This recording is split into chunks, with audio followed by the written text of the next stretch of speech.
Bueno, buenas madrugadas. Estamos a martes 2 de diciembre de 2025, 1:42 de la madrugada, en Madrid, en España. Bueno, voy a comenzar una serie de videos sobre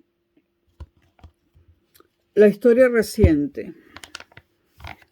¿A qué vamos a llamar historia reciente? Bueno, la historia que comienza en 1989, cuando con la caída de la Unión Soviética termina la Guerra Fría. En este primer video vamos a hacer algunas consideraciones que tienen que ver con el desarrollo económico y el bienestar humano.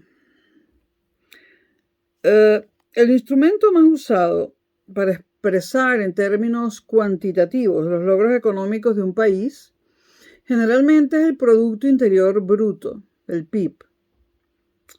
Pero el Producto Interior Bruto no nos da la visión necesaria. En primer lugar, hay que tomar en cuenta que en los países hay grupos de personas que económicamente están mejor que otros, ¿no? O grupos de personas que económicamente están peor que otros. Por lo tanto, el PIB no nos dice nada sobre la distribución de la riqueza en ese país, ¿no? Y hay muchas otras cosas que el PIB no nos dice, ¿no? Entonces, ¿qué es el Producto Interior Bruto? Bueno, es el valor monetario a precios de mercado de todos los bienes y servicios producidos dentro. Cuando digo es dentro de un país en un año. Repito, el Producto Interno Bruto es el valor monetario a precios de mercado de los bienes y servicios producidos dentro de un país, en un año. También tenemos el Producto Nacional Bruto, que es un poco distinto, ¿no? Porque en el Producto Nacional Bruto se incluyen los ingresos obtenidos en ese país, los ingresos que ese país ha obtenido en otros países, ¿no? Por individuos y empresas de ese país que están en otros países, ¿no? Eso por un lado, pero por otro lado, el Producto Nacional Bruto excluye los ingresos obtenidos en ese país por individuos y empresas extranjeras.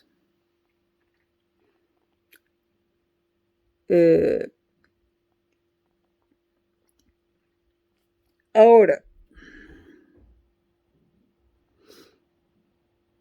el PIB se divide por la población y entonces podemos tener por el número de individuos que hay en ese país, y entonces podemos tener el Producto Interior Bruto per cápita, ¿no? Pero ya dije que hay muchas cosas que el Producto Interior Bruto, bien sea en términos absolutos o per cápita, no nos dice. Sobre todo, no nos dice nada sobre la distribución de la riqueza dentro de ese país o la distribución de los ingresos. Entonces, para medir y comparar hace falta recurrir a otros dos instrumentos estadísticos: el índice de precios y la paridad del poder adquisitivo. Esto en términos muy generales, ¿no? En España, el Instituto Nacional de Estadística, el INE, que hay otros países donde también se llama así, calcula mensualmente un índice de precios al consumo, el famoso IPC. En España, índice de precios al consumo. Y este índice mide los precios de un conjunto de bienes y servicios. De un conjunto, diríamos, más o menos, más bien pequeño de bienes y servicios que son indispensables prácticamente, utilizados por prácticamente todo el mundo, ¿no? O sea, bienes que prácticamente consume todo el mundo y servicios que casi todo el mundo consume también. Me quedé una gata que está haciendo cosas raras. Bueno, este índice de precios al consumo está ponderado según su importancia en el gasto de los hogares y se conoce mediante encuestas. En el caso de la importancia en el gasto de los hogares se conoce mediante encuestas, ¿no? En el caso de España, la encuesta continua de presupuestos familiares, la SPF, que elabora trimestralmente el Instituto Nacional de Estadística, el INE. Ahora, ¿qué es la inflación? Que es algo que también de lo que tenemos que hablar cuando hablamos de la historia reciente del mundo. Pues se analiza también la inflación en la historia reciente, ¿no? El PIB y muchas otras cosas más. Se denomina inflación al crecimiento de precios. En España los que se miden mediante el IPC, o sea, los números que nos da el INE sobre la inflación española se refieren a los bienes y servicios incluidos en el IPC, es decir, en el índice de precios al consumo. Ahora, la diferencia de nivel de precios entre los diversos países hay que resolverla también para poder comparar, ¿no? Y se resuelve mediante otro instrumento estadístico, la paridad del poder adquisitivo, que se establece mediante el cálculo de cuánto cuesta en cada país adquirir el mismo conjunto de bienes y servicios. A pesar de que la zona euro, por ejemplo, tiene la misma moneda, dentro de la Unión Europea está la zona euro, y los países de la zona euro pues tienen la misma moneda. A pesar de ello, por ejemplo, un combo promedio de McDonald's cuesta más en Italia que en España. Y cuesta más en Francia que en Italia. Y es el mismo combo de McDonald's prácticamente. Entonces, ¿a qué se debe la diferencia de precios? A que el ingreso, el ingreso promedio a que el salario promedio de los italianos es mayor que el de los españoles y el de los franceses mayor que el de los italianos. Pero estamos hablando de salario promedio, ¿no? Promedio.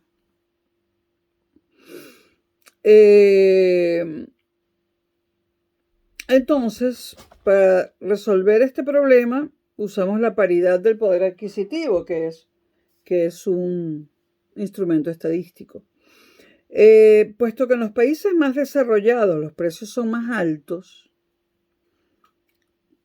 en este caso más bien estamos hablando de, por ejemplo, Europa versus Latinoamérica, ¿no? Los precios son más altos en los países desarrollados. Aunque esto no es totalmente así, ¿no? No es totalmente así porque si comparamos los precios de un supermercado en Latinoamérica con un supermercado en España, son mucho más bajos los precios de los supermercados en Europa que en Latinoamérica, porque hay otros elementos que deforman esa regla, esa supuesta regla de que los países desarrollados tienen mayores precios. Esa regla no se cumple en los supermercados de Latinoamérica con respecto, por ejemplo, a los de Europa. ¿Por qué? Porque hay otros elementos que distorsionan la economía, sobre todo de los países latinoamericanos. Subsidios, aranceles, clientelismo político, empresas que son beneficiadas por quien está en el gobierno y, bueno, corruptelas y un manejo de la economía totalmente corrupto, nada transparente, ¿no? Especulación, ¿no? Entonces esto hace que Latinoamérica no encaje prácticamente en ninguna regla y no solamente en economía, ¿no? Cuando decimos que los precios son más altos en los países desarrollados, realmente no estamos hablando de Latinoamérica en ningún caso, porque en Latinoamérica eso no se cumple. O sea, comer en Latinoamérica es una hazaña. Pero seguimos. Generalmente en los países más desarrollados los precios son más altos. El método de la paridad del poder adquisitivo permite comprobar que la diferencia real entre su Producto Interno Bruto y el de los menos desarrollados es muy grande, pero no tanto como la que resulta si el cálculo se hace mediante el tipo de cambio de las monedas. Es decir, si hacemos el cálculo mediante el tipo de cambio de las monedas, nos da la impresión de que la diferencia de riqueza entre los países más desarrollados es mucho más grande que la diferencia de riqueza entre los países, la diferencia de riqueza entre los más desarrollados y los menos es mucho más grande si lo vemos por tipo de cambio de las monedas que si lo vemos a través de la paridad del poder adquisitivo. Ahora, en el comentario que hice sobre Latinoamérica estoy usando paridad del poder adquisitivo porque en mi cabeza lo estoy calculando todo en dólares. Que para los que no son economistas es bueno que sepan que el dólar es la moneda en la que se calcula todo en economía. En macroeconomía, en el PIB, en todos los índices macroeconómicos, en gasto público. Estamos hablando siempre de dólares estadounidenses, incluyendo cuando esos cálculos atañen a los países del euro. La moneda oficial que reemplazó al patrón oro fue el dólar estadounidense y lo sigue siendo. Bueno, en la segunda mitad del siglo XX,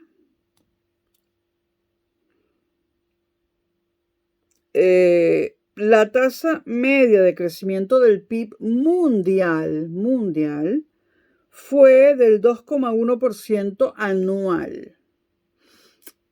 Este número nos dice poco. Estamos hablando del mundo entero, ¿no? Imagínense, por ejemplo, comparar Costa de Marfil con Estados Unidos o Francia con Uruguay, ¿no? Este 2,1 no nos dice mucho, ¿no? Bueno, pero es la tasa promedio de crecimiento del PIB. Es decir, todos los PIB de la segunda mitad del siglo XX, los PIB de todos los países, el promedio per cápita. Ahora, el mundo producía, sin embargo, hay otros índices, ¿no?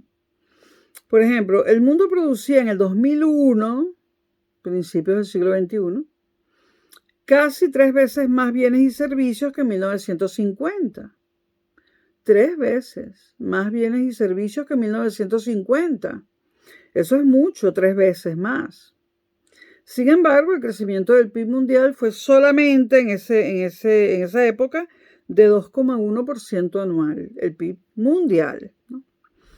Ahora, ese ritmo de crecimiento de la segunda mitad del siglo XX no tuvo precedentes históricos, ha sido el más grande de toda la historia, ¿no? Por otra parte, la población mundial se multiplicó por 2,4 entre 1950 y 2001. En promedio, ¿no? Evidentemente en España no ha sido así. Aunque, bueno,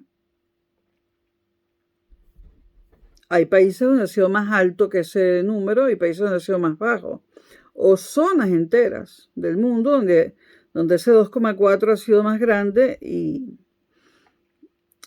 o más pequeño. Evidentemente, la población mundial se multiplicó por 2,4 en Latinoamérica mucho más que en Europa. Y en África mucho más que en Europa. Bueno, en ese lapso, segunda mitad del siglo XX, se pasó de unos 2.500 millones de personas en el mundo a 6.000 millones aproximadamente. Un crecimiento bestial de la producción mundial, de la población mundial. Según el Fondo Monetario Internacional, el país con mayor nivel de ingresos por habitante, medidos conforme a la paridad del poder adquisitivo, y como esto no es una clase de economía, no voy a explicar en detalle cómo se calcula la paridad del poder adquisitivo, ¿no? Realmente lo que se hace es calcular, por ejemplo, en España, cuántos euros te hacen falta para hacer una compra mensual en el supermercado. Y luego calcularlo en otro país con o sin euros, ¿no? y todo a una moneda constante con un año base que sea el mismo para todos, ¿no? Entonces, según el Fondo Monetario Internacional, el país con mayor ingreso por habitante, medidos conforme a la paridad de poder adquisitivo, era de 2018, fue 2018.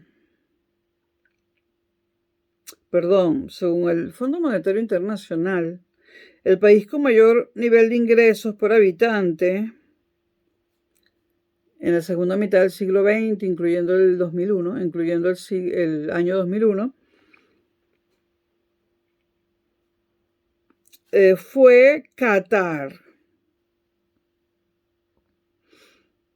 Qatar, como sabemos, es una rica monarquía petrolera árabe y ese poder adquisitivo fue en 2018, por ejemplo, de $130.475. Y el país de menores ingresos, la República Centroafricana, con $712.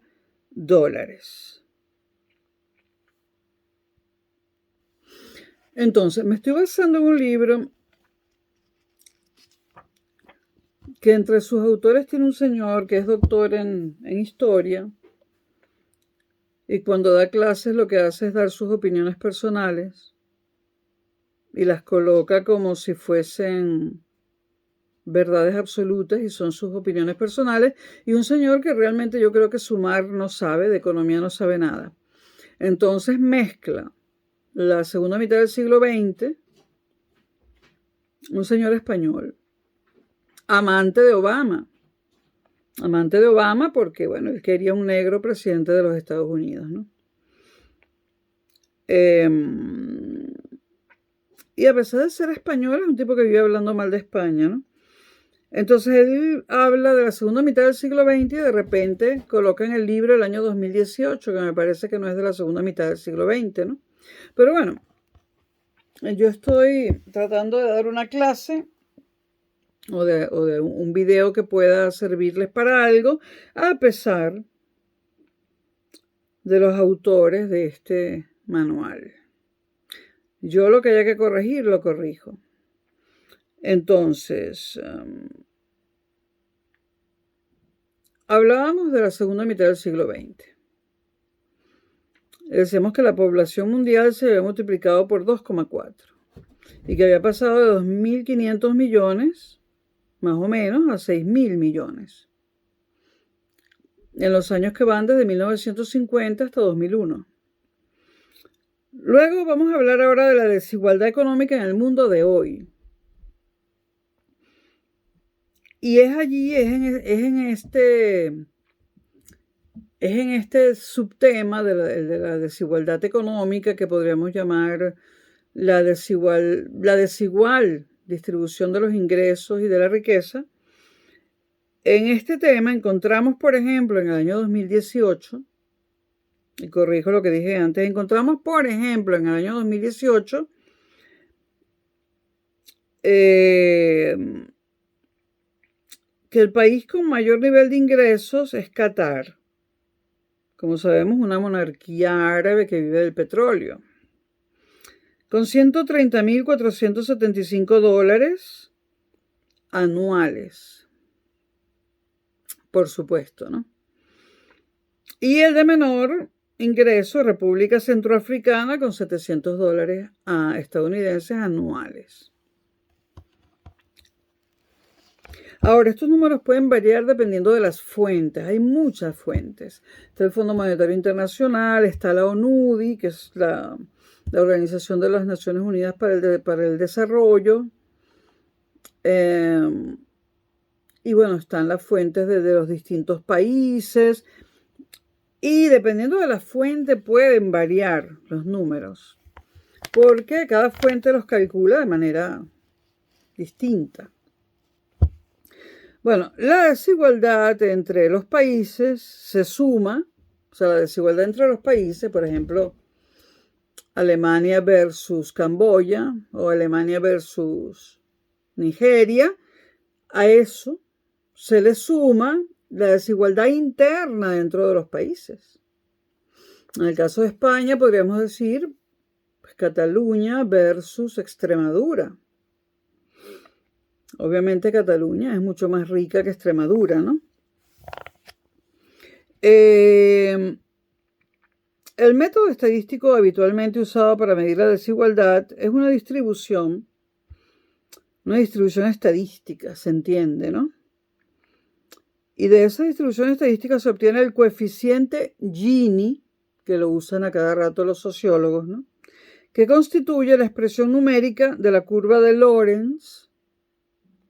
No lo voy a explicar, porque esto es un video de historia, ¿no? Y presenta unos valores que van de 0, que representa la igualdad máxima, hasta 1, que representa la desigualdad máxima. Bueno, la igualdad máxima a mí me aterra, ¿no? Se supone que si los valores están cerca del 0, la riqueza está distribuida pareja, ¿no? Y si están cerca del 1, pues está la riqueza muy mal distribuida. Bueno, en términos generales y muy generales, los países más desarrollados son más igualitarios que los menos desarrollados. Bueno, esto sí es cierto. Hay mucha más igualdad respecto al ingreso y la riqueza en los Estados Unidos que en Latinoamérica y en Europa que en Latinoamérica. Es más, hay más igualdad en Europa que en Estados Unidos. Pero ¿por qué hay más igualdad en la distribución de la riqueza en Europa que en Estados Unidos? Bueno, sobre todo porque Europa tiene un sistema impositivo verdaderamente confiscatorio, ¿no? En Europa no es buena idea ganar 30.000 euros al mes, porque más de la mitad se los va a quedar el Estado y los va a repartir, supuestamente los reparte entre los más pobres, ¿no? Pero si tú eres una mujer sola, estoy pensando no en mí, en una amiga mía, y eres ingeniero informático y te estás haciendo rica y no tienes hijos y vives sola además, pues España se queda con más de lo que ella gana mensualmente. Por lo cual ella tributa en otro país, tributa en Argentina. Por supuesto que nunca les voy a decir quién es, y además eso en España lo hace medio mundo, bueno, lo hace mucha gente. Pero ella puede tributar en Argentina porque su trabajo, ella tiene oficinas en varias partes del mundo. Su trabajo es a nivel internacional. Hay otros que son deportistas y evaden impuestos y cotizan en España y evaden impuestos. Los hay que se van a Suiza a vivir, ¿no? Para no tener que pagar los impuestos en España. Estoy pensando en la Fórmula 1. Bueno, el coeficiente Gini, ya saben, 0 indicaría igualdad máxima y 1 desigualdad máxima.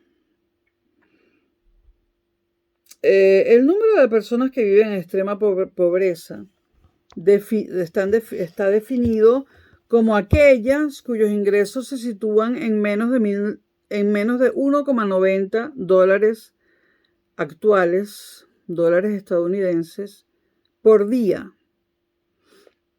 O sea, la persona que dispone de 1,9 dólares, ya se sabe que son estadounidenses, ¿ok? Por día se le considera que está en miseria, en extrema pobreza, es decir, en miseria. Eso sería, si lo redondeamos, 2 dólares por 30 días, unos 90 dólares al mes. Ahora, esa cifra de personas que perciben ese ingreso tan pequeño se ha reducido sustancialmente en los últimos años. En los primeros años del siglo XXI, la pobreza se ha reducido a nivel global. En 2015, la población mundial era de 7.300 millones. Pero solo vivían en la extrema pobreza 730 millones. Es decir, una persona de cada 10, es decir, el 10%. Estamos hablando de 7.300 millones de habitantes en 2015 con 730 millones en pobreza crítica, el 10% de la humanidad en el 2015. Hay casi 1.000 millones de pobres extremos menos que a finales del siglo pasado, es decir, que en 2001. Y eso es una bajada bastante grande de la pobreza crítica. En 2023, la población mundial alcanzó los 8 billones de personas. La reducción permanente de la pobreza extrema a lo largo de las últimas décadas se frenó momentáneamente a causa de la crisis económica producida por el COVID-19, por la pandemia, ¿no? Y también se frenó por los efectos de la crisis alimentaria motivada por la guerra entre Rusia y Ucrania. El objetivo de reducir la tasa absoluta mundial de pobreza a menos del 3% para 2030 ya se evidencia inalcanzable. O sea, estamos casi en 2026, faltan 4 años. Y esa meta, ese objetivo que se colocó, no se va a lograr, eso es evidente, ¿no? El economista estadounidense Charles Kenny observó el hecho de que 9 de los 15 países más desarrollados en 1815, principios del siglo XIX, siguen encontrándose hoy entre los más desarrollados. Esto sugiere que los orígenes de la desigualdad económica actual pueden ser bastante remotos. Las diferencias en el nivel tecnológico entre las regiones del mundo en el año 1500 inciden en las diferencias de desarrollo de hoy en día. La brecha tecnológica, como sabemos, es un problema para alcanzar bienestar económico para los países que tecnológicamente no están al día.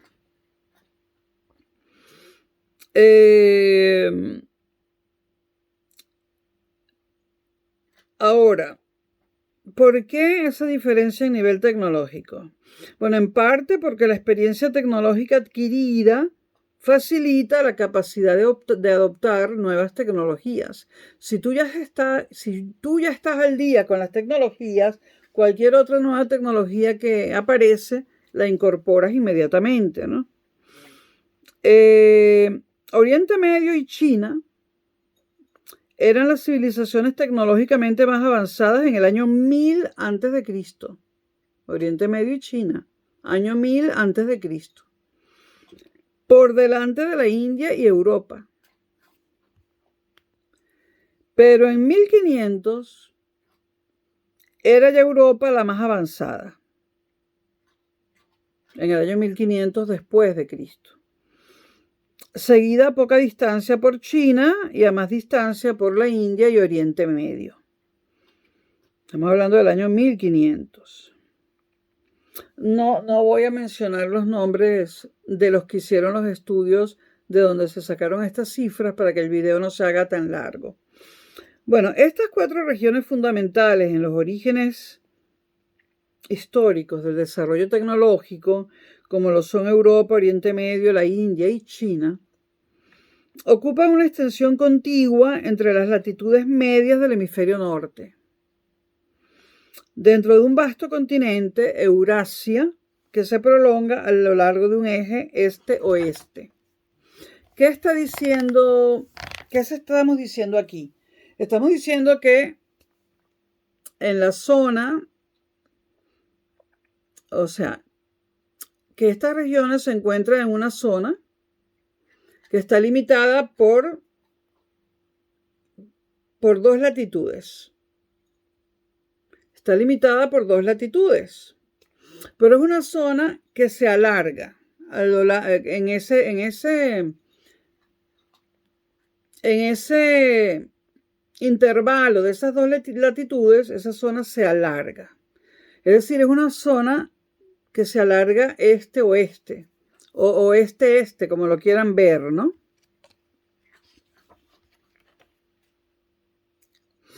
Podemos considerar que esa zona se alarga del este hacia el oeste o del oeste hacia el este. Lo que estoy diciendo es que no se alarga norte-sur, sino este-oeste. Es decir, es una zona que es larga en este sentido y no en este. Es un rectángulo, podríamos decir que el largo coincide con latitudes y no longitudes. Entonces, según el biólogo Jared Diamond,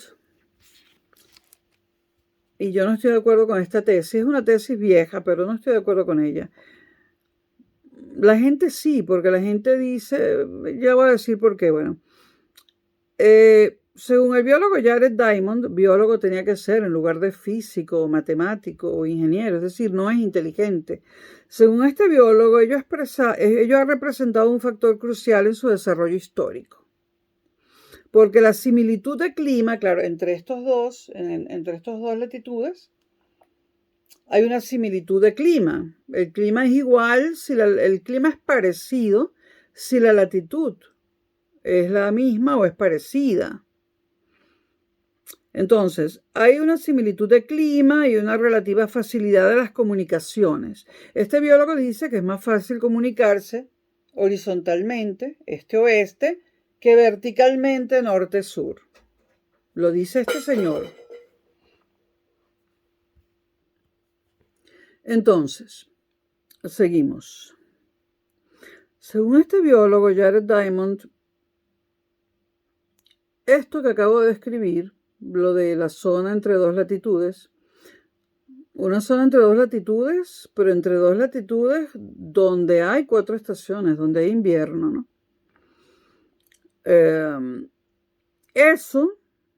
Que esa zona se haya desarrollado o se mueva en un sentido este-oeste o oeste-este, según este biólogo, ha representado un factor crucial en su desarrollo histórico por la similitud de clima y la relativa facilidad de las comunicaciones. Ahora, ¿por qué son más fáciles las comunicaciones este-oeste? No lo tengo claro. Yo creo que este biólogo ya murió, pero sería bueno que me lo explicara, ¿no? Y la similitud de clima la comprendo, sí, eso sí. A pesar de que, por ejemplo, Nueva York y Madrid tienen casi que la misma latitud.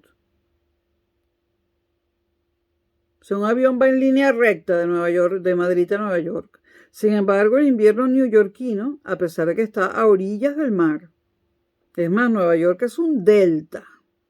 Es un delta, el delta de los ríos, el delta de Hudson, del río Hudson y del East River. ¿Cómo es posible que en un delta, que supuestamente a orillas del mar hay menos frío, a 0 metros de altitud, cómo es posible que en un delta y en la misma latitud Nueva York tenga un invierno mucho más crudo que el de Madrid, que en promedio está a 700 metros de altura? Si están en la misma latitud, debería ser incluso un invierno, debería ser un invierno parecido, e incluso mucho menos fuerte en Nueva York, porque Madrid está mucho más alto. Esto es un pequeño ejemplo, ¿no?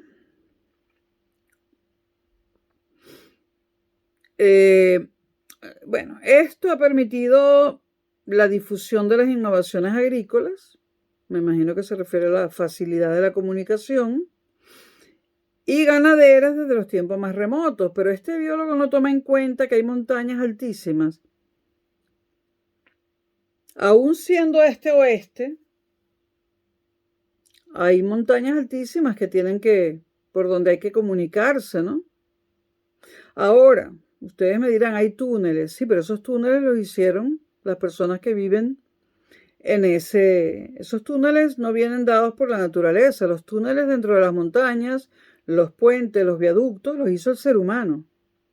Y se le está atribuyendo una facilidad para desarrollarse en una zona que antes de que el ser humano metiese la mano, era una zona de difícil comunicación.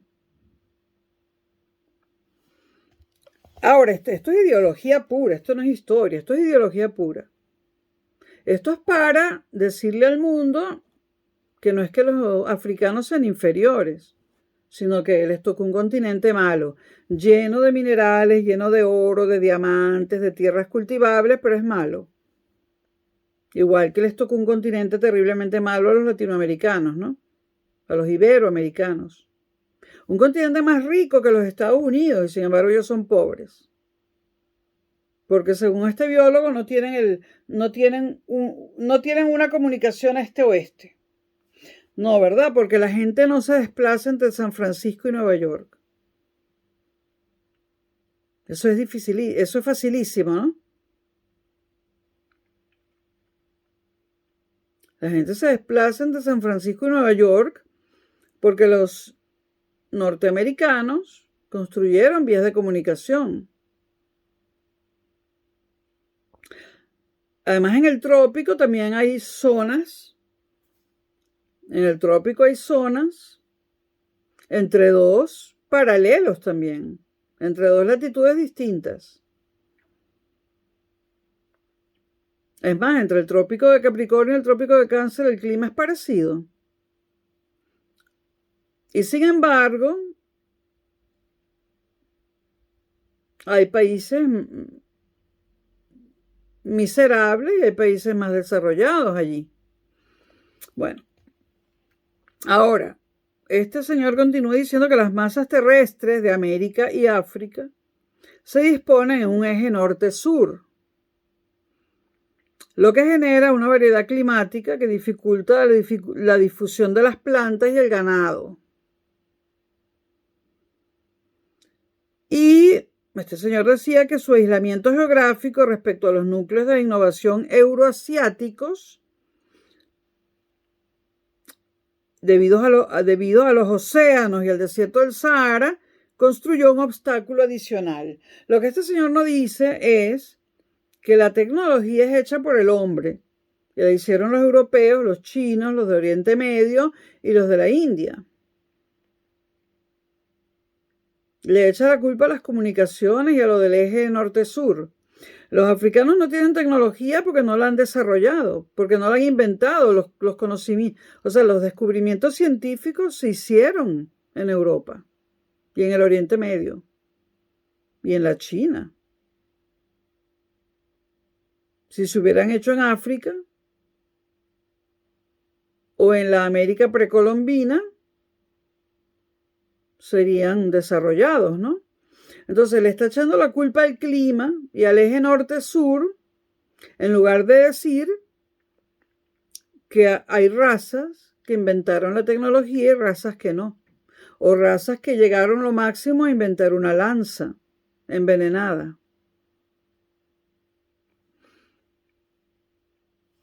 Es terrible el buenismo europeo. Y es terrible cómo mienten creyendo que dicen la verdad. Y muchas de estas mentiras las dice España, un país que se autodestruye. Luego continúa la expansión colonial europea, que se inicia en el siglo XVI. Bueno, está hablando de América Latina, ¿no? Dice que permitió la ocupación de tierras templadas poco pobladas de América y Oceanía. Y que tuvo resultados desastrosos para sus antiguos pobladores, pero buenísimas para los colonos. Bueno, este tipo se llama Isidro Sepúlveda. Es un español con un doctorado en historia contemporánea, y no sabe hacer otra cosa que hablar mal de los blancos y de los europeos y arrodillarse ante Obama y ante los latinoamericanos comunistas. Todo tiene un límite, Sepúlveda. Todo tiene un límite, Sepúlveda. Seguimos. Sí, porque voy a seguir. Seguimos. Entonces, estos países desarrollados, que colonizaron, ¿no? Entonces, bueno, este hombre termina diciendo, y ese es el origen de algunos de los países más desarrollados del mundo, Estados Unidos, Canadá, Australia y Nueva Zelanda, y agrega Argentina, Chile y Uruguay. O sea que Argentina, Chile y Uruguay también colonizaron a alguien. ¿A quién colonizó Argentina, Chile y Uruguay? Son de los países más desarrollados actualmente. Yo le preguntaría esto a los argentinos promedio, a los chilenos y a los uruguayos. ¿A quién colonizaron? ¿O es que son más blancos que el resto de América Latina? La verdad es que son más blancos que el resto de América Latina. Argentina, Chile y Uruguay no colonizaron a nadie. Y están entre los más desarrollados. ¿Cómo lo explicas, Sepúlveda? ¿Cómo lo explicas si no tomas en cuenta la raza? Además son 3 países con invierno. Con invierno y sufrimiento. No son Venezuela, donde todo era facilísimo, y mira cómo está.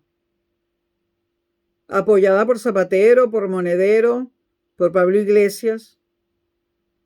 Todo tiene un límite. Sepúlveda.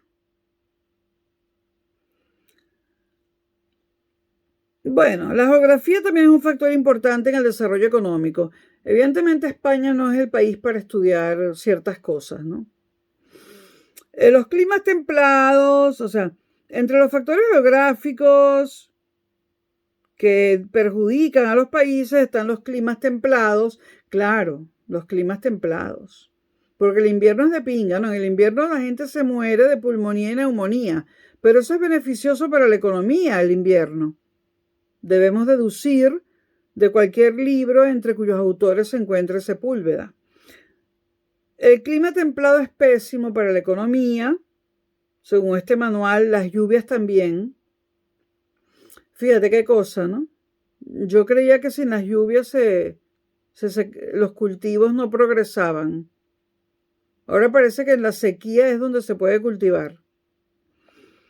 Y donde hay enfermedades infecciosas, que es en el trópico, según Sepúlveda, ¿no? Porque aquí no tuvimos peste nunca, ¿verdad? Todas las pestes que han pasado por Europa, que no es tropical, no pasaron, ¿no? ¿Será que esas pestes no pasaron por Europa? ¿Será que cuando Thomas Mann escribió Muerte en Venecia y hablaba de una peste que asoló a Europa, pero especialmente a Venecia, ¿será que estaba hablando de Colombia? Yo aquí denuncio a Isidro Sepúlveda.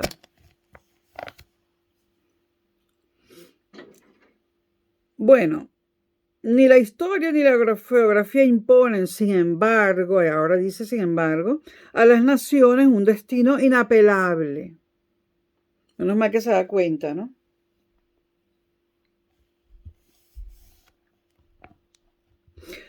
Ahora, la inversión, es decir, la utilización de recursos para incrementar la producción y la adopción de innovaciones tecnológicas son 2 variables fundamentales para el desarrollo: inversión e innovación tecnológica.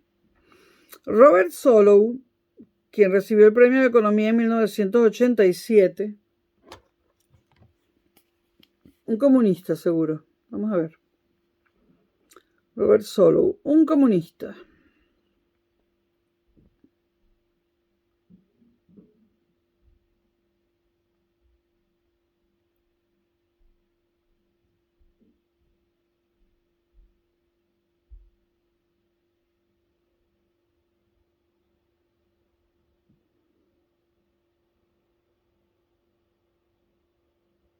Bestia, el tipo tiene 99 años, hierba mala nunca muere.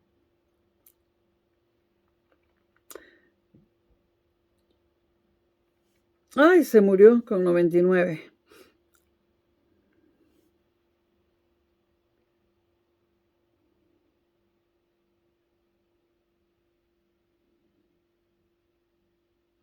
PhD en Harvard.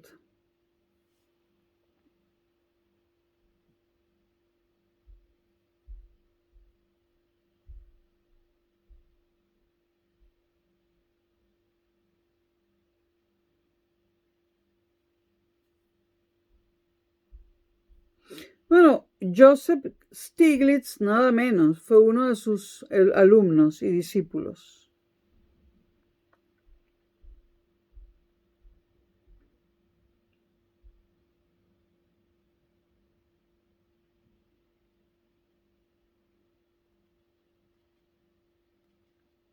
Por supuesto que la innovación tecnológica y la tecnología incrementan, y la inversión en tecnología incrementan la productividad, pero nunca América Latina y África nunca se preguntan quién desarrolla esas tecnologías.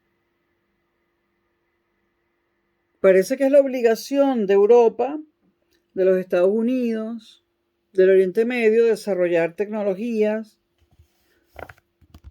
y hacer inventos y regalárselos al resto del mundo. Entonces, Robert Solow recibió el Nobel de Economía en el 87. Sostuvo que a largo plazo el factor más importante es el tecnológico. Eso es obvio, y que eso no hace falta ser economista. Y que la difusión de la tecnología de unos países a otros tenderá a reducir las diferencias entre ellos. Todo eso es obvio. No sé si lo digo yo porque soy ingeniero con un MBA y con media carrera de economía, pero me parece obvio. Ahora, la gran diferencia, hay diferencias llamativas, ¿no? Por ejemplo, en países vecinos y de características similares. Por ejemplo, la República Dominicana y Haití comparten una misma isla, la isla de la Española, ¿no? Tienen el mismo acceso al mercado exterior y tenían en 1950 unos ingresos medios por habitante similares. Pero medio siglo después, los de la República Dominicana se han triplicado y los de Haití disminuido.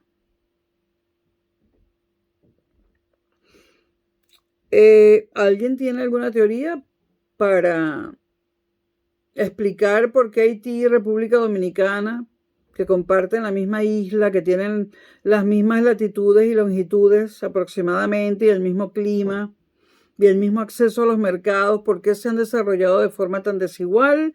Acepto teorías.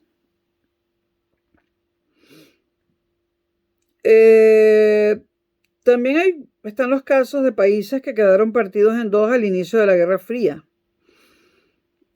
Por ejemplo, Alemania y Corea, ¿no?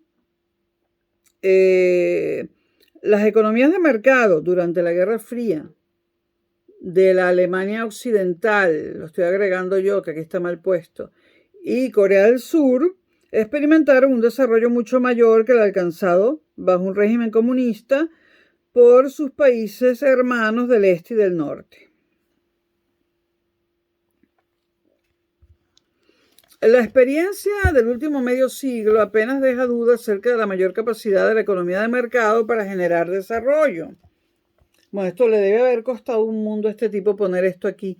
Esto es porque la co-redactora de este libro, Rosa Pardo, lo habrá obligado, ¿no? Por supuesto que la economía de mercado es el mejor medio para generar desarrollo. En los años 80, la confianza en la economía de mercado se tradujo en algo que se dio en denominar el consenso de Washington. Yo conozco muy bien el consenso de Washington, porque fue aplicado a Venezuela en el segundo gobierno de Carlos Andrés Pérez, para el cual yo trabajé como tecnócrata. Y lo considero un honor. Bueno.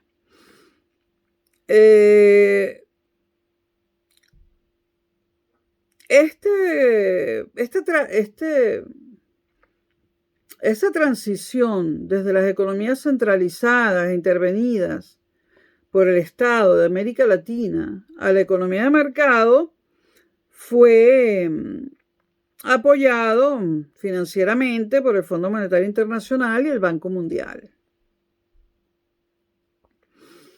Según el consenso de Washington, la política adecuada para los países en desarrollo debería incluir medidas como las siguientes: reducción del déficit público.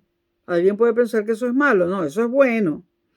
Concentración del gasto público en las áreas esenciales de las infraestructuras, sanidad y educación. ¿Alguien puede pensar que eso es malo? No, eso es bueno. Creación de un sistema sólido de impuestos que genere los ingresos necesarios para sufragar el gasto público racional, pero sin perjudicar la actividad económica. Fijación de las tasas de interés por el mercado, una tasa de cambio moderada de la moneda nacional para facilitar las exportaciones, liberación de las importaciones, reducción de tarifas aduaneras, liberación de la inversión extranjera directa, privatización de las empresas públicas, reducción de las disposiciones reguladoras que limiten la libre competencia, excepto las necesarias para la protección de los consumidores y del medio ambiente, supervisión del sistema financiero y garantía legal de los derechos de propiedad. Eso pregonaba el Consenso de Washington, apoyado por el Fondo Monetario Internacional y por el Banco Mundial, y todo eso es muy bueno. Es decir, un conjunto de medidas que impulsen la iniciativa individual y la competencia y que concentren la acción del Estado en las áreas que difícilmente puede cubrir la iniciativa privada. Algunos autores denominaron esas medidas neoliberales. Bueno, algunos periodistas ignorantes, ¿no? Y el Papa de mierda, Juan Pablo II, ¿no? Que habló de capitalismo salvaje. El peor papa. El papa malo con cara de bueno. Ahora, ¿por qué todo esto fracasó? Por la corrupción que hay en Latinoamérica. Por nada más.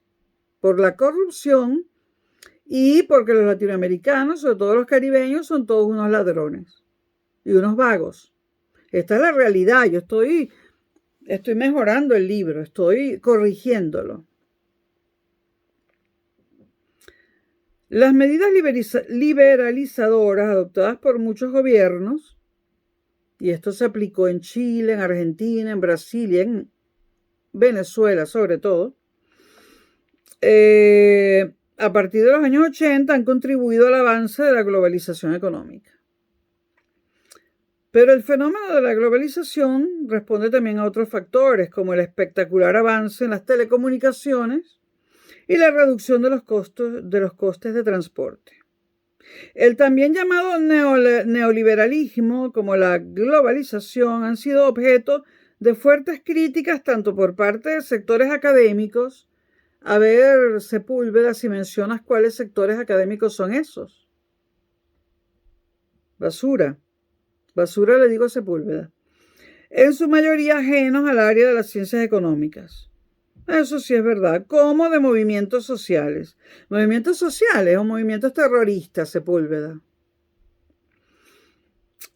Los críticos acusan a la globalización liberal de haber reforzado el poder de las grandes instituciones internacionales. Eso es algo que se está dando de manera natural. O sea, hay empresas que engullen a otras más pequeñas. Eso es una dinámica que se está dando de forma natural. Puede que nos guste o no, pero se está dando de forma natural. Eso no ha sido premeditado. Eso no ha sido premeditado por el primer mundo para hundir a los países de donde se roban los recursos naturales. Y ese discurso tipo galeano, discurso de mierda, discurso falsario.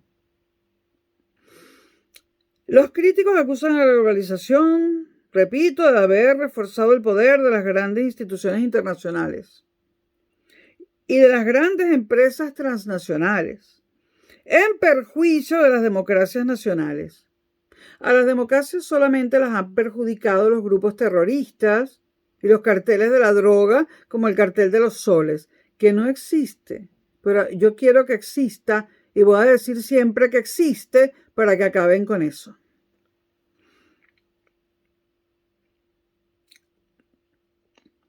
Y de haber perjudicado a los pobres, otra cosa que no debe existir. Eso sí que no debería existir, los pobres. Quiero decir, deberían dejar de ser pobres. Respecto a lo primero, es cierto que a medida que el mundo se globaliza, más decisiones pasan a ser tomadas a nivel supranacional. Bueno, aquí lo único que hay de supra es la Unión Europea, que es supranacional. En Estados Unidos no hay nada que sea supranacional. Pero aquí están hablando dos españoles comunistas de que las decisiones de lo que pasa en Latinoamérica y África se toman en Europa y en Estados Unidos. Eso es lo que ellos están diciendo.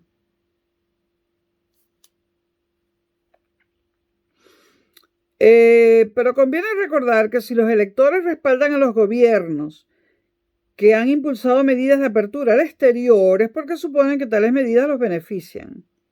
En cuanto al caso específico de los ciudadanos más pobres, cabe afirmar que la considerable reducción de la tasa de pobreza mundial que se ha producido a partir de los años 80 desmiente ese supuesto efecto negativo de la globalización.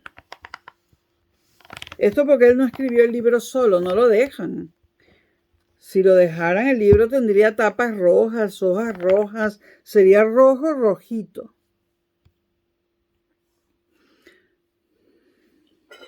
Bueno, el economista británico Paul Collier sostiene que los países más pobres se enfrentan a uno más de las siguientes situaciones que frenan su desarrollo. La frecuencia de los conflictos armados, y aquí estamos hablando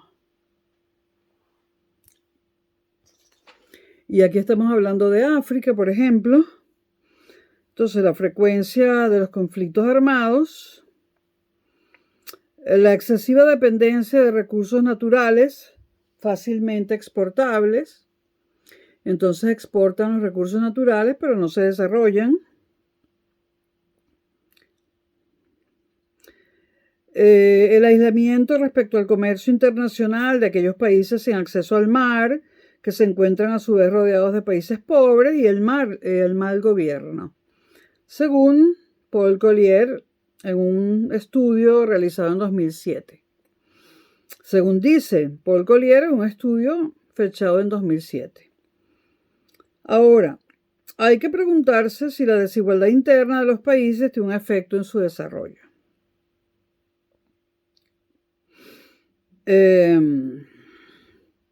Diversos estudios han establecido que la fuerte desigualdad genera una mayor tensión social, ¿no? Y por tanto, mayor inestabilidad política.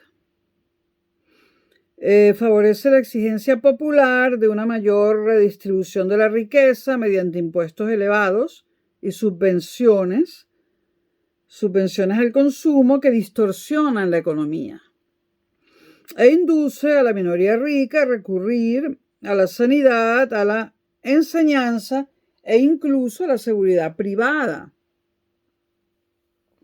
Y es cierto que esto ocurre, ¿no?, en Latinoamérica. Y por tanto, exceptuando lo de los impuestos elevados, eso no ocurre en Latinoamérica.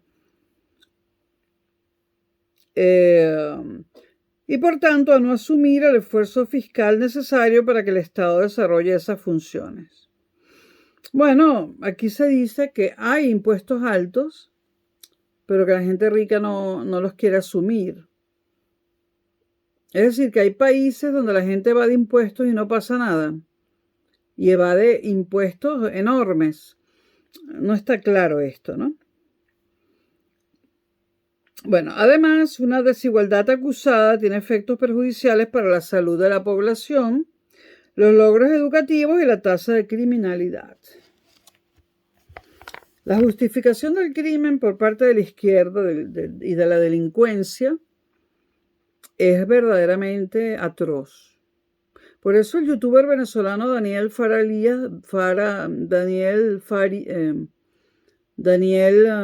Lara Farías dice que la fase superior del socialismo es el crimen.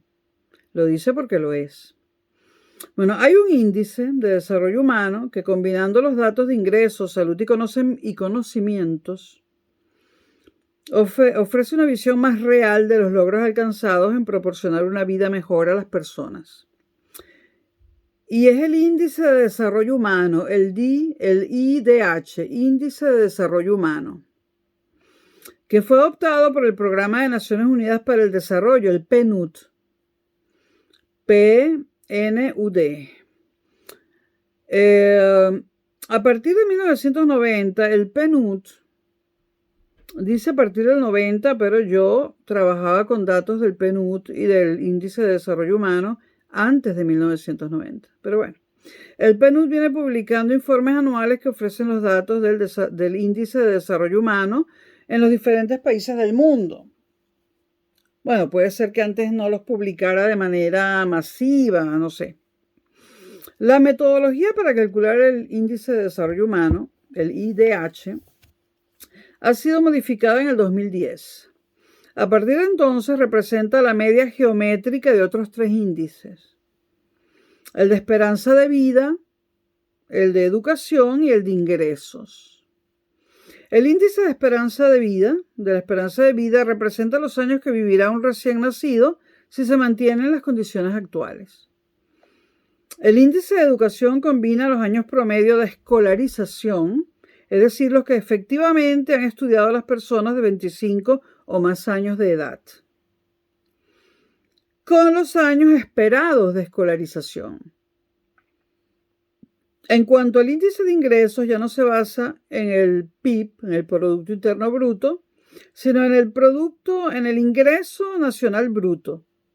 No producto, ingreso nacional bruto, que se calcula como el Producto Nacional Bruto, del que ya hablamos, pero incluye también la ayuda exterior que el país recibe, de manera que incluye todas las rentas monetarias disponibles para ese país. Es decir, el INB, hablamos siempre del PNB, el Producto Nacional Bruto, pero tanto África como Latinoamérica deberían hablar de Ingreso Nacional Bruto, el IND, porque reciben ambos continentes dinero regalado de Europa y Estados Unidos para ayudarlos en el desarrollo.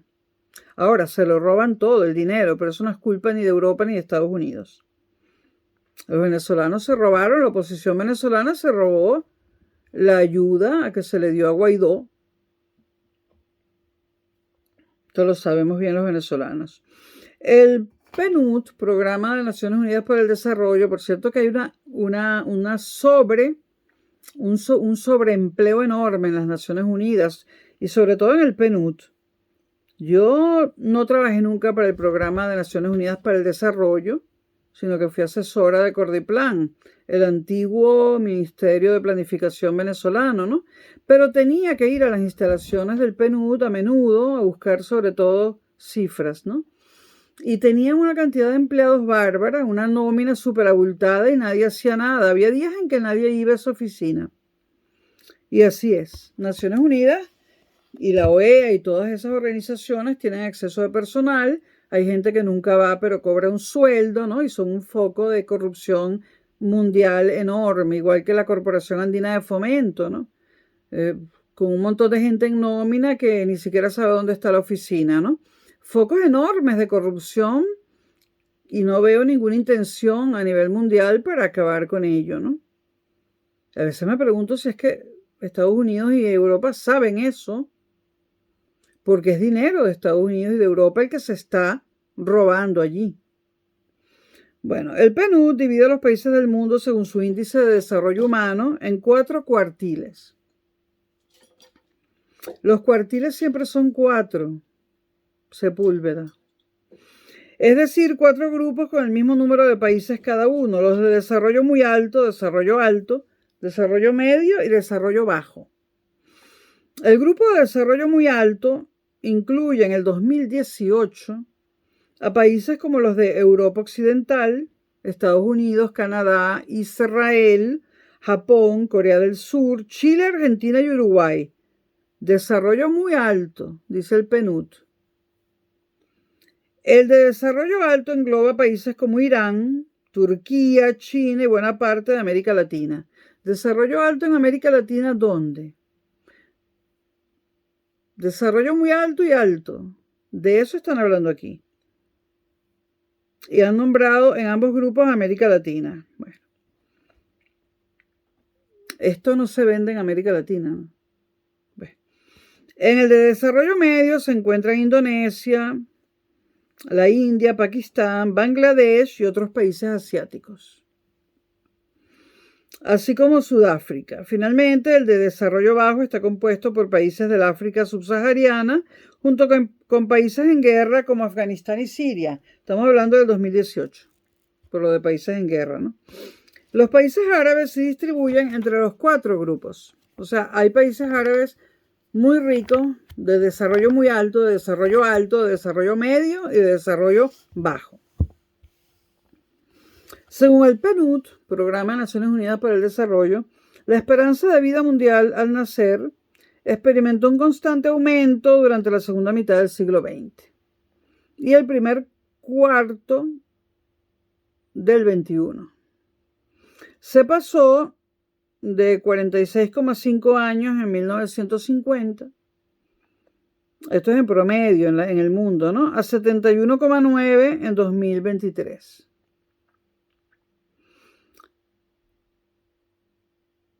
Y se espera que aumente hasta 77,3 en 2050.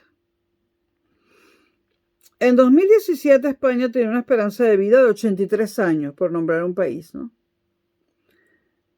Y mientras que en 2017, en el mismo año, en 6 países del África subsahariana no llegaban a los 55 años. También hay datos sobre la mortalidad de los niños menores de 5 años, ¿no?, que por supuesto es mucho mayor en los países de desarrollo lento o desarrollo bajo. En los países menos desarrollados, las epidemias infecciosas siguen siendo una gran amenaza. Las más letales últimamente, la malaria y el SIDA, pero nuevamente esto atañe mucho más a África que a Latinoamérica. El SIDA, que se difundió por el mundo entero en los años 80, se concentró sobre todo en África, ¿no?, al principio, y sus efectos donde han sido más mortíferos ha sido en África, donde en el 2009 vivían 22 de los 33 millones de seropositivos del mundo. 22 millones de seropositivos en África. Y cuando emigran y entran ilegalmente a Europa y violan a las mujeres, hay que tener en cuenta que son seropositivos. Otro gran problema es el hambre. Y hay que distinguir entre la desnutrición y las hambrunas. La hambruna ha sido un fenómeno frecuente a lo largo de la historia, debido a que bastaba con una mala cosecha local para generarla. En épocas antiguas, una mala cosecha mataba a todo el mundo. Pero el bajo coste de los transportes hace que hoy la dependencia de la producción agrícola local haya desaparecido y sea más fácil la ayuda humanitaria en casos de emergencia. Por ello, los factores puramente naturales, como las sequías, son hoy menos importantes que los factores humanos, como los conflictos armados o las decisiones de los gobiernos.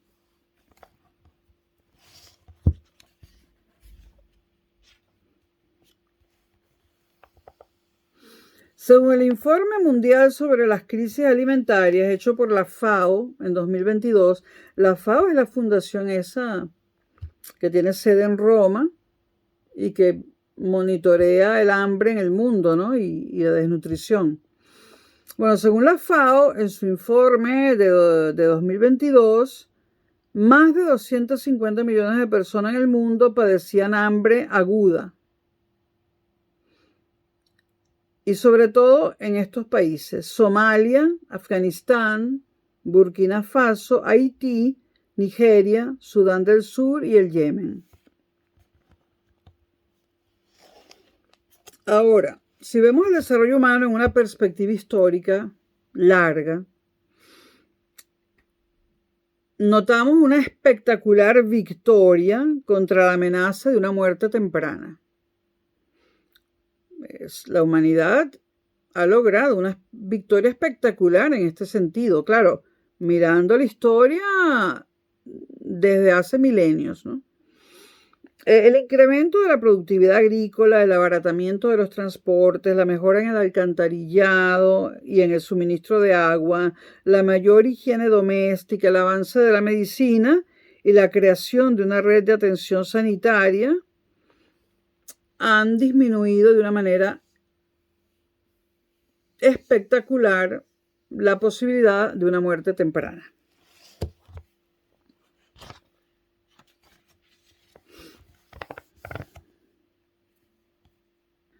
Vamos a hablar ahora de la Gran Recesión, brevemente. En el último siglo y medio, La economía mundial ha experimentado un desarrollo sin precedentes históricos, pero se ha visto interrumpido por recesiones. La gran recesión, bueno, antes de hablar de la gran recesión, vamos a definir recesión. Recesión económica, ¿no? Una recesión se suele definir como una reducción significativa de la actividad económica, que se prolonga durante un periodo de al menos 2 trimestres consecutivos, mientras que cuando lo hace al menos 3 años consecutivos se denomina depresión. Entonces tenemos recesiones económicas y depresiones económicas. En el siglo XX la más grave fue la Gran Depresión, que en los Estados Unidos se prolongó durante 3 años y medio, de 1929 a 1933, y provocó una reducción del PIB del 27%. Y condujo en su peor momento a una tasa de desempleo del 25%. La Gran Recesión, y después está la Gran Recesión del siglo XXI, que se inició a finales de 2007 y ha sido la más grave desde los años 30 del siglo pasado. Los años malos en el siglo pasado, malos para el mundo en general. Los años malos, 1975, que fue muy malo por los altos precios del petróleo para casi toda la humanidad, menos para los países petroleros, y 1982, estos fueron 2 años muy malos para el mundo. La economía mundial creció menos de un 1%. En ambos casos, por la subida de los precios del petróleo. Y en 2009, el siglo XXI, hubo una caída debido a la crisis financiera de 1,7%. Una caída en el crecimiento mundial. O sea, decreció. Aunque la gran recesión del siglo XXI, la de 2017, la llamada crisis financiera, ha sido un fenómeno de alcance global, su origen se encuentra sobre todo en la crisis financiera que se produjo en Estados Unidos en el 2008. Esta crisis estalló como consecuencia de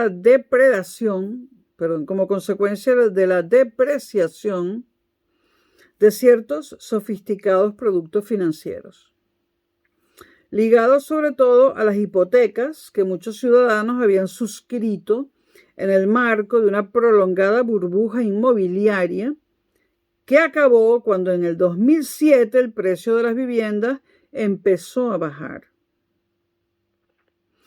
Los economistas denominan burbuja a un fenómeno que consiste en la subida del precio de un activo. En el caso de las viviendas, este activo es un bien económico y es una vivienda, es algo palpable.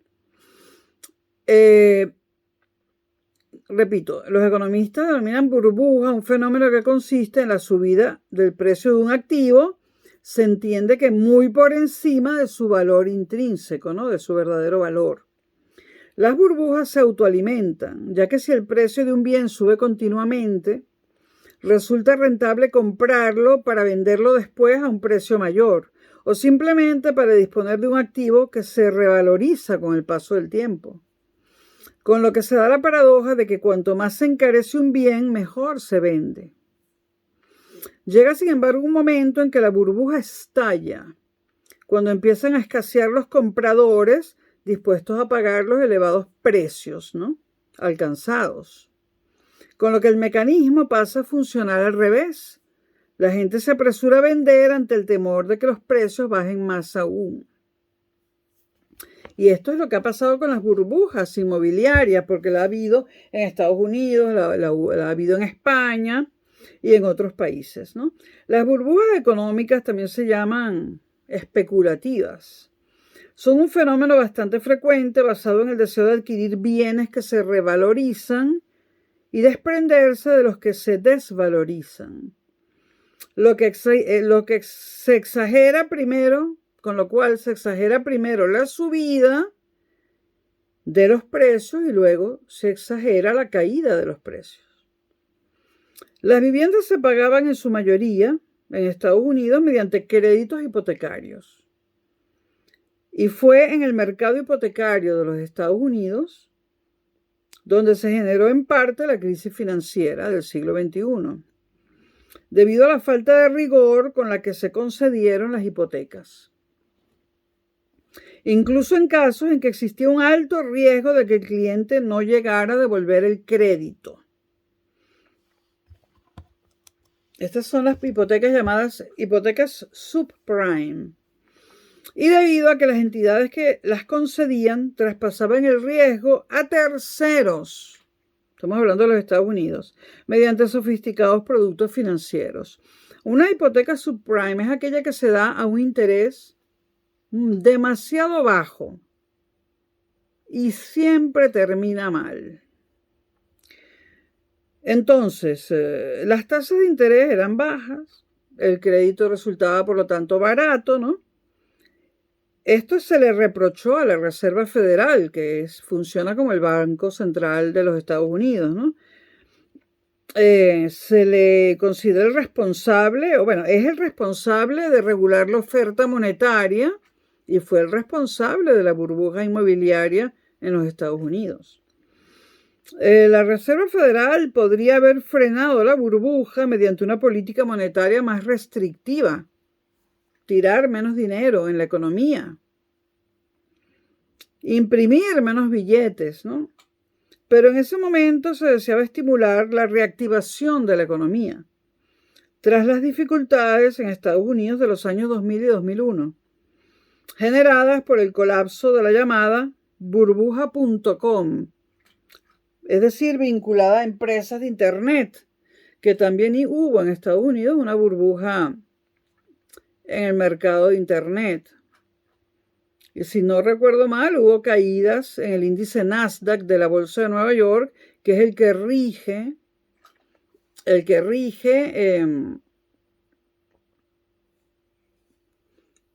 el valor de las empresas de Internet y de las empresas con base tecnológica, como Google. En segundo lugar, la oferta de crédito en Estados Unidos se vio facilitada por la gran abundancia de capitales procedentes de economías emergentes, en especial de China, que acudían a invertir en Estados Unidos. Esto a su vez es el resultado de que la balanza comercial china es muy favorable. China exporta a los Estados Unidos mucho más de lo que importa, generando un superávit que, dada la elevada tasa de ahorro de la sociedad china, que ahorran mucho más que los americanos, se traduce en la exportación de capitales en busca de oportunidades de inversión en el mercado estadounidense. Se ha reprochado también al gobierno chino el haber propiciado ese superávit de su balanza comercial mediante el procedimiento de mantener artificialmente baja su moneda para hacer que sus productos resulten más baratos en el mercado internacional, favoreciendo así sus exportaciones. La baratura del crédito facilitó que en los primeros años del siglo XXI se produjera en los países más desarrollados un considerable aumento del endeudamiento en los hogares. Pero a partir de 2007, el aumento de la morosidad en los créditos hipotecarios, es decir, el porcentaje de clientes que dejaron de pagar las letras mensuales de su hipoteca, seguido del consiguiente aumento de los desahucios, fue en Estados Unidos el primer síntoma de la crisis que se avecinaba. Las enormes pérdidas causadas por el pinchazo de la burbuja inmobiliaria, es decir, por el hundimiento de los precios de la vivienda, incluidos los que se vieron desahuciados, pero en menor medida sufrieron también grandes pérdidas las entidades que habían suministrado los créditos hipotecarios, que se encontraron ante un impago creciente. Entonces, los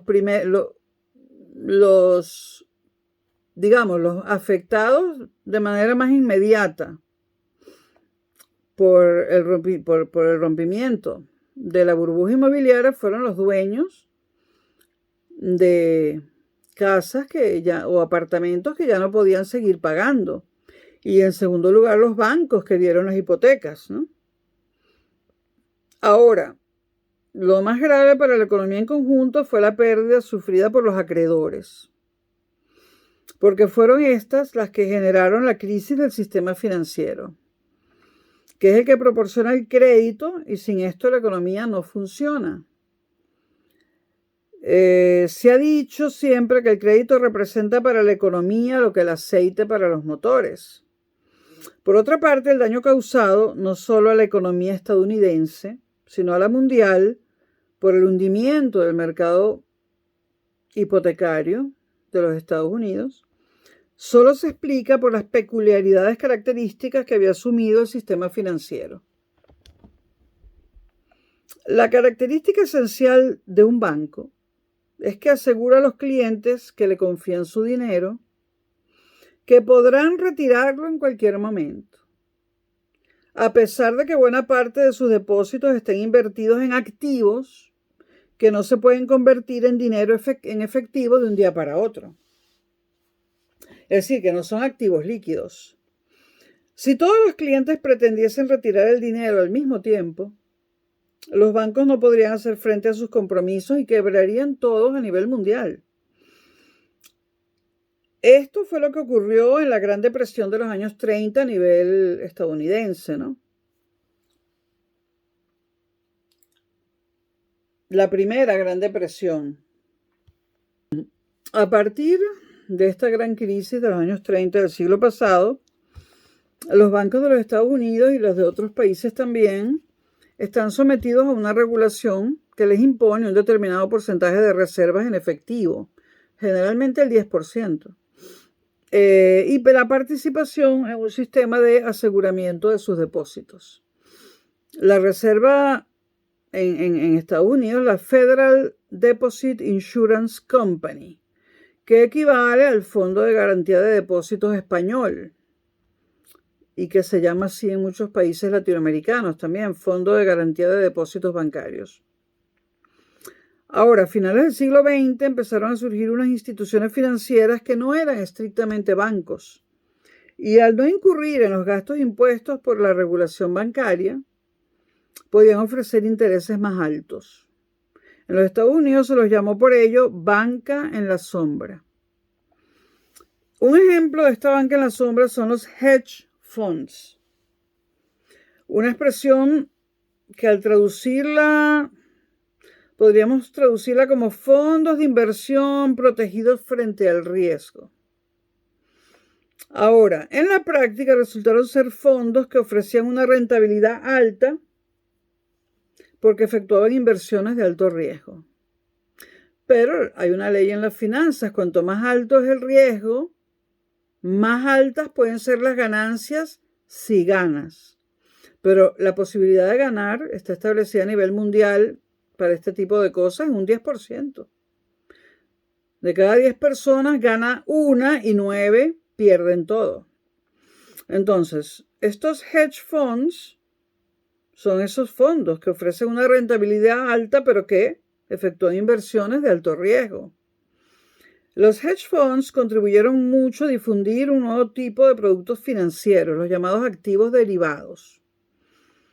Ahora, la singularidad de los activos derivados estriba en que su valor futuro depende del valor futuro de un conjunto de activos subyacentes.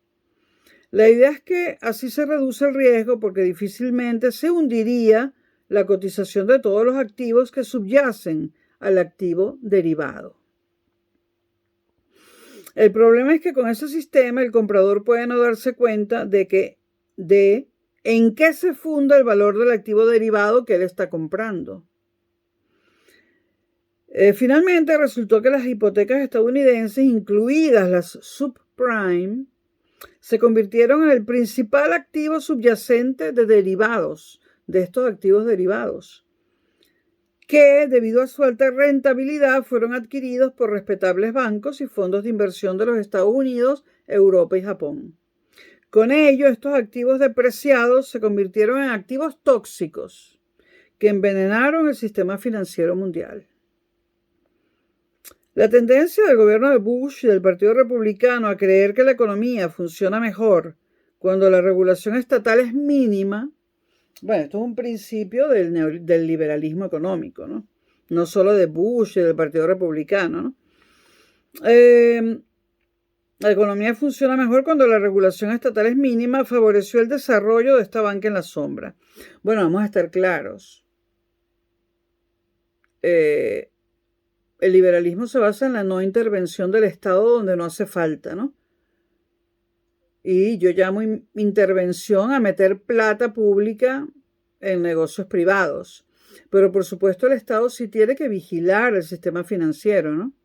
No invertir en él, pero vigilarlo y vigilar los productos que ofrece el mercado, ¿no? Entonces,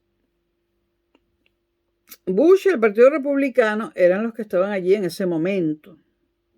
No necesariamente era culpa de ellos. Quizá estando otro partido u otro presidente o las dos cosas distintas hubiera pasado lo mismo, ¿no? Entonces,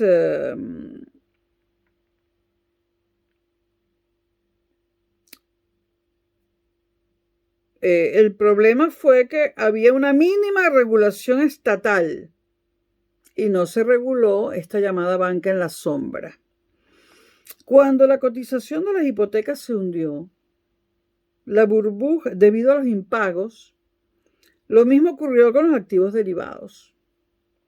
De manera que la burbuja inmobiliaria de los Estados Unidos se convirtió en la causa principal, aunque no la única, de una crisis financiera mundial.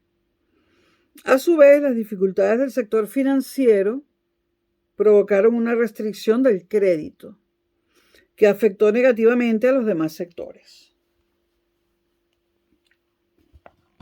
Dada la proliferación de productos financieros en el mercado global, desde los bonos de deuda soberana, es decir, emitida por los estados, hasta los activos derivados de los hedge funds, o sea, de los fondos estos protegidos frente al riesgo o supuestamente protegidos frente al riesgo,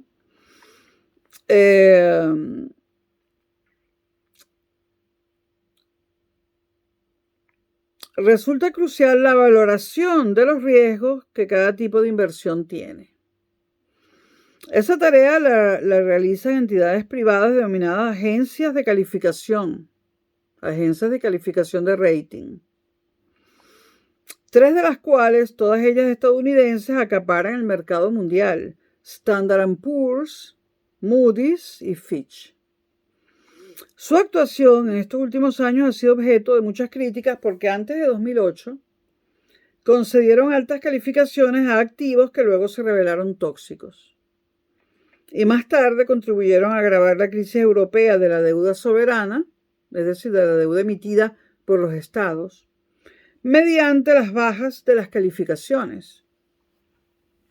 Esto fue para Europa especialmente grave porque estas empresas, que son privadas y estadounidenses, calificaron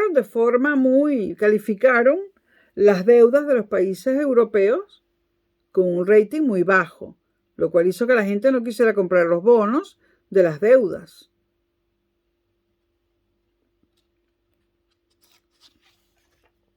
En todo esto hay política, por supuesto. Entonces, estamos ante el caso que son las propias entidades que emiten activos las que pagan a las agencias por calificarlos. Porque sí, una entidad bancaria emite unos activos y le paga a Standard & Poor's para que se los califique.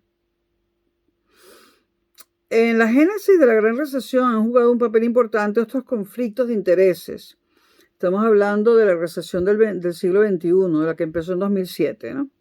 Como los intereses de los ejecutivos cuya remuneración dependía de los beneficios a corto plazo de las empresas que dirigían, lo que los llevaba a optar por inversiones excesivamente arriesgadas.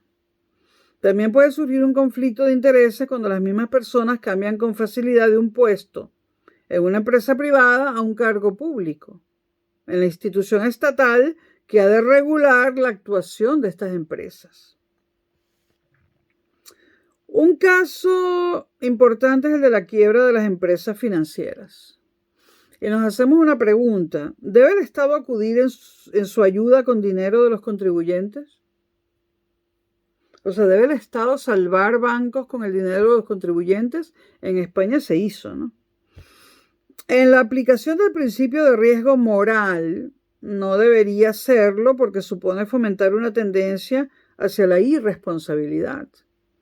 Pero el peligro de que se produzca un pánico financiero que privaría a la economía del indispensable crédito, ese pánico empuja en sentido contrario, ¿no? Sobre todo cuando se trata de una empresa demasiado grande para que su caída no cause un perjuicio general. En inglés se suele decir too big to fall, demasiado grande para caer. Entonces una empresa es un banco demasiado grande para caer. Entonces, ¿qué se hace? Se rescata con dinero público, que es dinero de los impuestos. Eso pasó aquí en España, ¿no? Se rescataron bancos con el dinero de los impuestos, porque eran too big to fall, demasiado grandes para caer. Yo estuve de acuerdo, porque hubiese sido peor si caían, si quebraban. Pero evidentemente muchas cosas se hicieron mal para que eso terminara así. Entonces, muy grande él, sin embargo, quebró en septiembre de 2008 Lehman Brothers. Hay una obra de teatro que anda todavía por el mundo entero, itinerante, que se llama Lehman Brothers. Es muy divertida. Aquí en Madrid estuvo. Entonces, quebró en 2008 Lehman Brothers, el cuarto mayor banco de inversión de los Estados Unidos. ¿De qué estamos hablando cuando llamamos a un banco de inversión? La banca de inversión solamente la hay en 3 países: Estados Unidos, Reino Unido y Japón. Una banca puntualmente la ha habido en otros países. Por ejemplo, en Francia existió el banco francés Crédit Lyonnais, tuvo una banca de inversión llamada Inolion. Venezuela tuvo una banca de inversión, Inolion era privada. Venezuela tuvo una banca de inversión, de la cual yo ocupé el segundo cargo más importante, pero una banca de inversión pública llamada Fintech, que también quebró, por supuesto, por corrupción pura y dura. Una banca de inversión es aquella que da créditos a proyectos muy riesgosos, pero que de triunfar, de tener éxito, dan unas ganancias impresionantes, ¿no? Las cifras mundiales nos dicen, de estos 3 países, Estados Unidos, Reino Unido, pero estamos hablando realmente de Inglaterra, y Japón, las cifras mundiales nos dicen que de cada 10 proyectos que estos bancos financian, solamente tiene éxito 1. Pero el éxito es tal que logra pagar el fracaso de los otros 9 y aún así dar unas ganancias extraordinarias. Estos proyectos son generalmente, últimamente, proyectos casi todos de base tecnológica o basados en la innovación tecnológica o proyectos de Internet.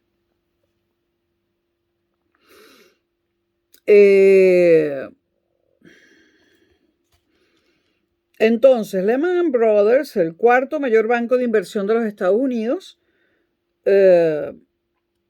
quiebra, y esto representó un agravamiento de la crisis financiera mundial, ¿no? Ahora, hablando de bancos de inversión, recuerdo el más conocido, el más conocido. Por cierto, la sede estaba cerca de las Torres Gemelas. Bueno, la banca de inversión es importante. Por ejemplo, se inventa el bombillo gracias a que una banca de inversión financió ese invento, dio el crédito para ese proyecto. Lo mismo sucede con el teléfono, el telégrafo. ¿Por qué todas estas cosas surgen en los Estados Unidos? Porque era el único país con bancas de inversión dispuestas a perder financiando cosas como el bombillo, el teléfono y el telégrafo, que tuvieron éxito. Ahora, tuvo éxito el bombillo que conocemos, ¿no? Aunque ahora hay varios tipos de bombillo, no solo ese. Pero hubo modelos de bombillo anteriores al bombillo que tuvo éxito, ¿no? Que no tuvieron éxito e hicieron que se perdiera ese dinero, ¿no? Y además causaron incendios y todo. Todo eso en Estados Unidos.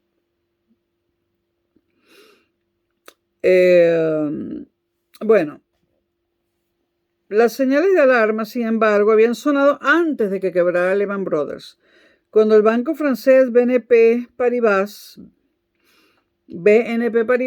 anunció el cierre de 3 de sus fondos de inversión por total falta de liquidez. Y el gobierno británico optó por nacionalizar, es decir, comprar y gestionar como empresa pública un banco que se había especializado en créditos hipotecarios y tuvo que suspender pagos, el Northern Rock. La decisión de las autoridades estadounidenses de no acudir en ayuda de Lehman Brothers, a Lehman Brothers sí lo dejaron quebrar, recibió muchas críticas y muy poco después la Reserva Federal efectuó un masivo rescate del American International Group, el AIG, una aseguradora que se había cargado de activos tóxicos y que fue considerada too big to fall, demasiado grande para quebrar. Para entonces, la crisis financiera había alcanzado una dimensión global y en 2009 el mundo entero entró en recesión.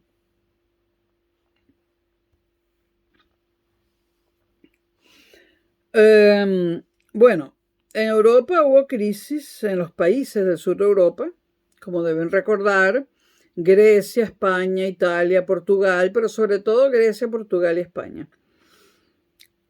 Crisis que se denominó la crisis de la deuda soberana.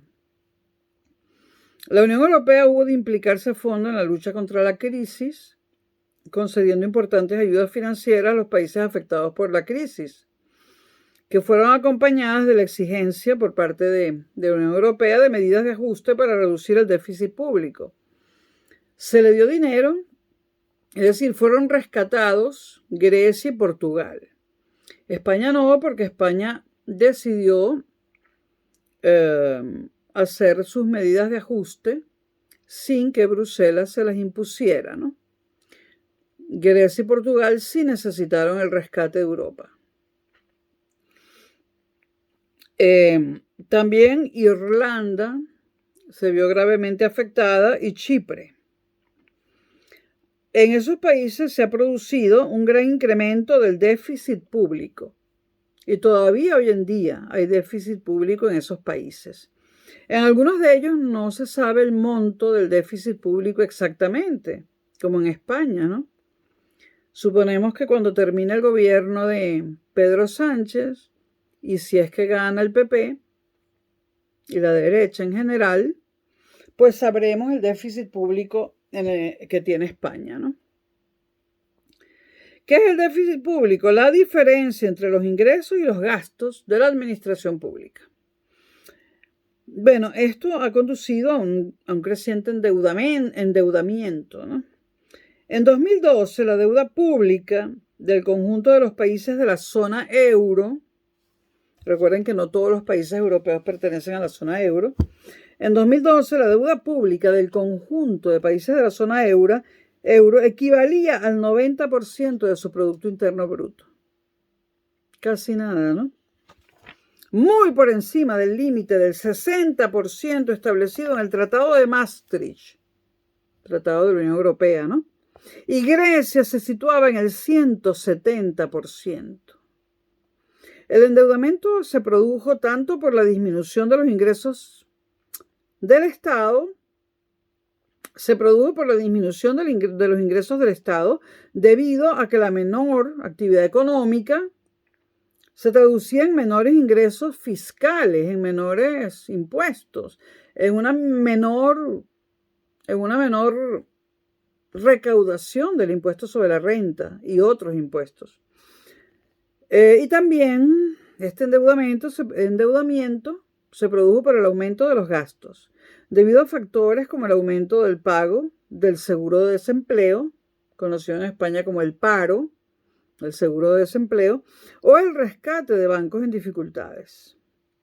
Ese nivel de endeudamiento hacía dudar de la capacidad de algunos estados para pagar puntualmente los intereses de su deuda, es decir, de los bonos que la gente compra en los mercados de valores, los bonos de deuda soberana. Y esto produjo una creciente desconfianza de los inversores extranjeros, por lo que los intereses a los que era necesario emitir la nueva deuda se elevaron considerablemente. Es decir, si España quería que le compraran sus bonos de la deuda, tenía que dar grandes intereses, si no, no los iban a comprar. El mejor indicador del encarecimiento de la deuda es la prima de riesgo, que indica la diferencia entre la tasa de interés que ha de pagar un Estado que ofrece menos garantía a los inversores que compran su deuda pública y la que debe pagar el Estado que inspira más confianza.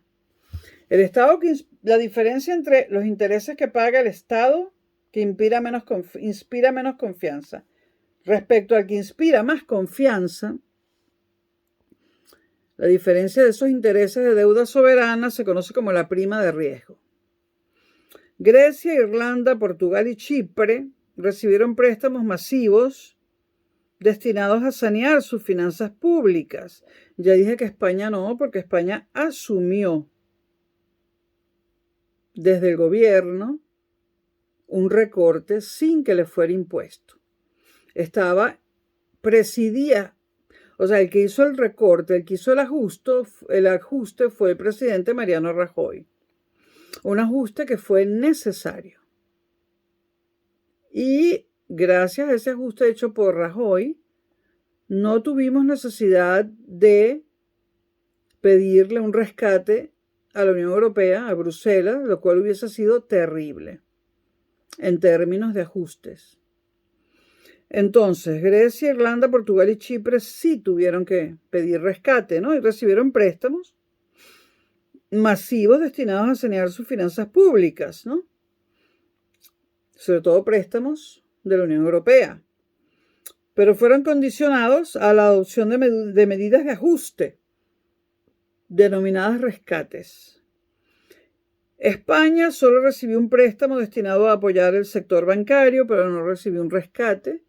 España resolvió sola su problema porque Mariano Rajoy decidió hacer un programa de ajustes para no ser intervenidos.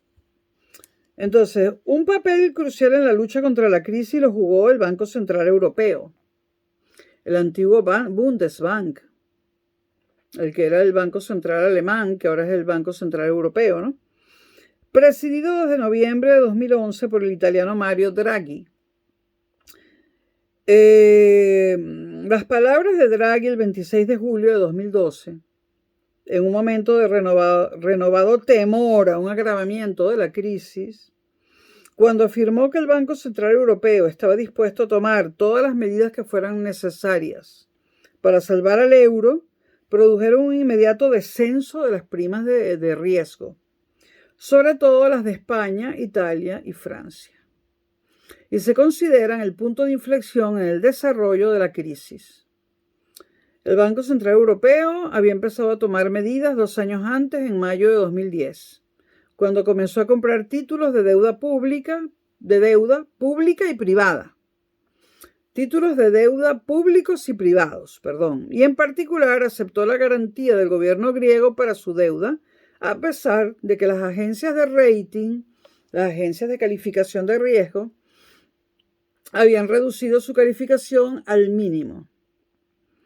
Bajo el mandato de Draghi, su actuación se hizo más decidida.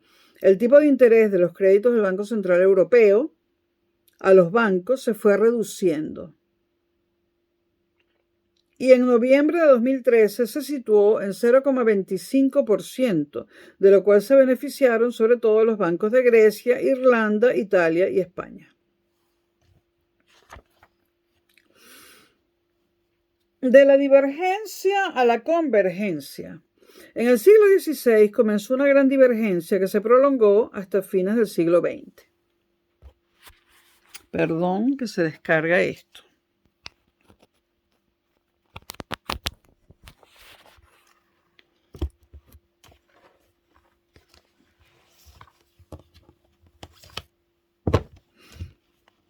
Entonces, es decir, un desfase, cuando hablamos de una divergencia, hablamos de un desfase entre el nivel económico, tecnológico y científico de Occidente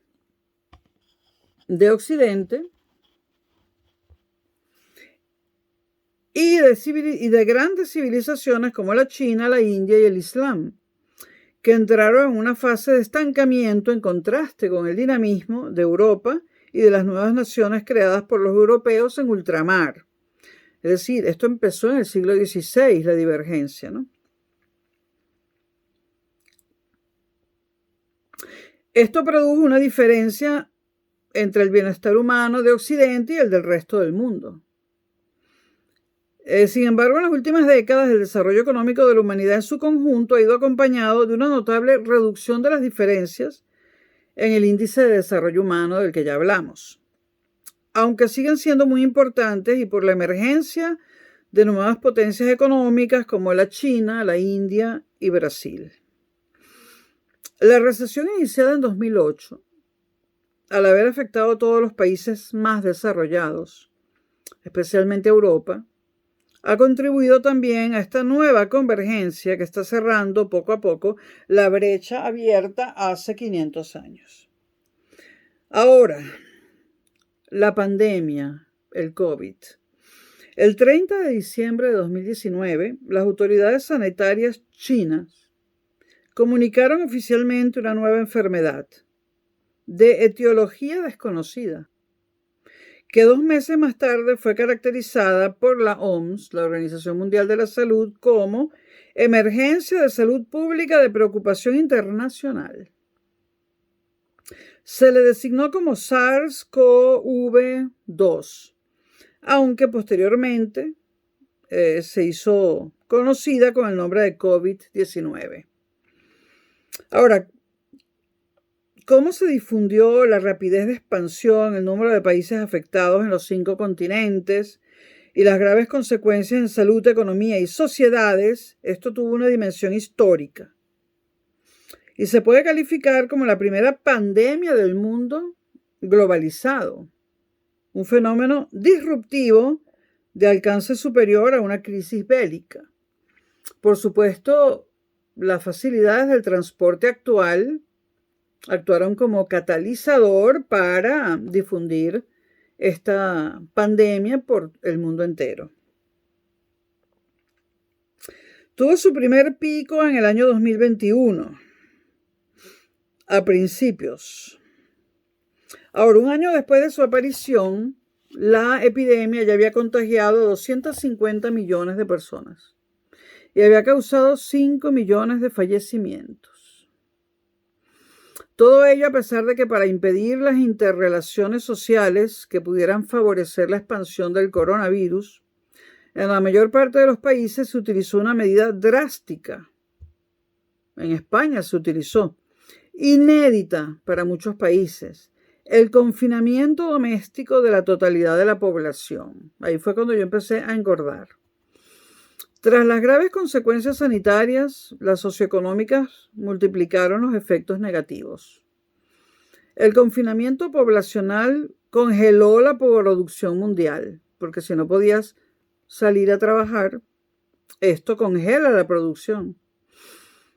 Redujo y sesgó el consumo. La gente consumía lo necesario y cuestiones médicas, mascarillas, guantes, ¿no? Y obligó a que los distintos sectores económicos se transformaran. Ahí comenzó el auge de trabajar por internet, ¿no? Que a mediano plazo ha sido positivo, considero yo. A su vez, la expansión de la crisis económica y el bloqueo social agudizó las enfermedades mentales por el confinamiento y por el terror a contagiarse, ¿no? Mientras los sistemas nacionales de salud quedaban desbordados y la urgencia sanitaria relegaba el seguimiento de otras enfermedades. Aquí en España se postergó la quimioterapia, por ejemplo, a muchas personas para poder ocuparse del coronavirus. La pandemia global cerró una década de importantes acontecimientos negativos iniciada con la crisis financiera, ¿no? Y supuso un sustancial frenazo del desarrollo humano. Aunque yo creo que a diciembre de 2025 podemos decir que esas dos crisis, la financiera y el COVID, pues, y la que produjo el COVID, pues, han sido conjuradas. Bueno, esto es todo por ahora. Saludos.